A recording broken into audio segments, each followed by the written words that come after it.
नमस्कार मित्रांनो, तुम्ही कधी विचार केलाय का एका सिग्नलवर थांबल्यानंतर आपण आपला किती वेळ, किती इंधन आणि किती पैसे वाया घालवतो. रस्त्यावर थांबून आपण हॉर्न वाजवतो. आपल्याला वाटतं आपण काहीच वेळ थांबलोय, पण त्या काही वेळामध्ये भारताच्या अर्थव्यवस्थेवर किती परिणाम होतो हेच आपण आज या व्हिडिओमध्ये बघणार आहे. एक काळ होता ज्यावेळी लोक रस्त्याने चालायचे, रस्ते शांत होते, हॉर्नचे आवाज कमी होते, प्रदूषण कमी होतं आणि मुळात म्हणजे ट्रॅफिक हा प्रकारच नव्हता. मग हळूहळू भारतामध्ये विकासाची लाट आली, शहरं वाढली, लोक वाढली, मेन म्हणजे गाड्या वाढल्या, पण रस्ते रस्ते मात्र तेवढेच राहिलेत. 1990च्या काळामध्ये भारतात काही लाखच फोर व्हीलर होत्या. आज त्या 3 कोटीपेक्षा जास्त आहेत आणि टू व्हीलर 25 कोटीपेक्षा जास्त टू व्हीलर आहेत मित्रांनो. पण आपले रस्ते मात्र अजून 1980च्या प्लॅन प्रमाणेच आहेत. ह्याचा प्रॉब्लेम असा झालाय की देशाचा प्रत्येक रोड हा पार्किंग बनलाय. टॉम ट्रॅफिक इंडेक्स 2024च्या नुसार जगातील टॉप 10 लिस्टमध्ये भारताचे हे 5 शहर येतात. बेंगलुरू, ज्याला IT हब म्हणतो आपण. मुंबई स्वप्नांचं शहर आहे, पण ही सगळी स्वप्न आता ट्रॅफिकमध्ये अडकून बसले. तिथं कोलकाता, सगळ्यात जुनी रस्ते, पण समस्या मात्र नवीन आहेत आता तिथे. पुणे, युवा सिटी तर म्हणतो आपण पुण्याला, पण प्रत्येक सिग्नलवरती तिथं नवीन परीक्षा होते मित्रांनो. एका रिपोर्टनुसार मुंबईमध्ये एक व्यक्ती एका वर्षाला 92 तास हा ट्रॅफिकमध्ये घालवतोय आणि हा आकडा बेंगलोरमध्ये 120 तास आहे मित्रांनो. म्हणजे वर्षभरात एका व्यक्तीचे पूर्ण 5 दिवस हे ट्रॅफिकमध्ये जातात. आता खरा प्रॉब्लेम पेट्रोल डिझेल.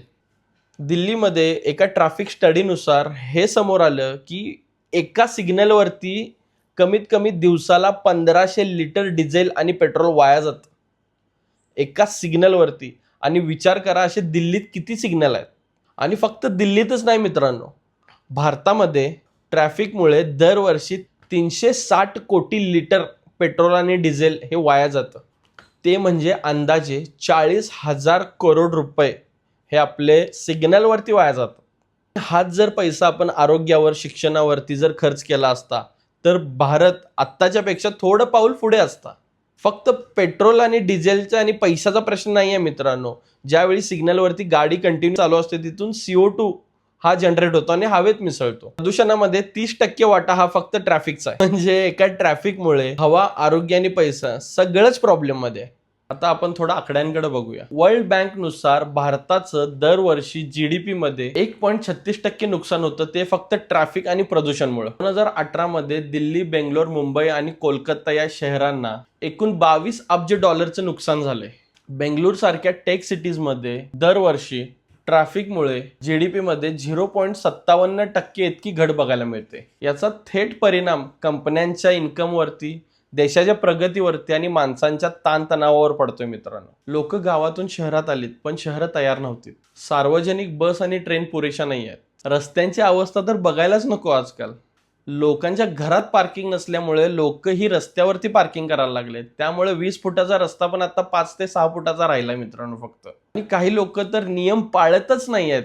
ही सगळी प्रमुख कारणं आहेत एका छोट्या सिटीमध्ये सुद्धा ट्रॅफिक वाढ होण्याची. स्मार्ट सिटी प्लॅनिंग करणं हे खूप गरजेचं होतं. पब्लिक ट्रान्सपोर्ट हे स्वच्छ, वेळेवर आणि चांगल्या कंडिशनमध्ये असणं हे खूप गरजेचं आहे.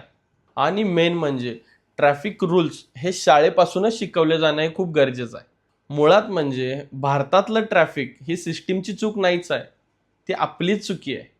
पुढच्या वेळी जर तुम्ही सिग्नलवर उभे असाल तर थोडं थांबा आणि मेन म्हणजे अंदाज घेऊन गाडी बंद करा. कारण तुम्ही फक्त तुमचं नाही तर देशाचं इंधन, वेळ आणि पैसा वाचवताय. भारताला पुढे न्यायचं असेल तर त्याची सुरुवात आपल्यापासून केली पाहिजे मित्रांनो, हे लक्षात ठेवा. आणि हा व्हिडिओ तुम्हाला आवडला असेल तर आमच्या चॅनेलला लाईक करा, शेअर करा आणि सबस्क्राईब नक्की करा मित्रांनो. धन्यवाद.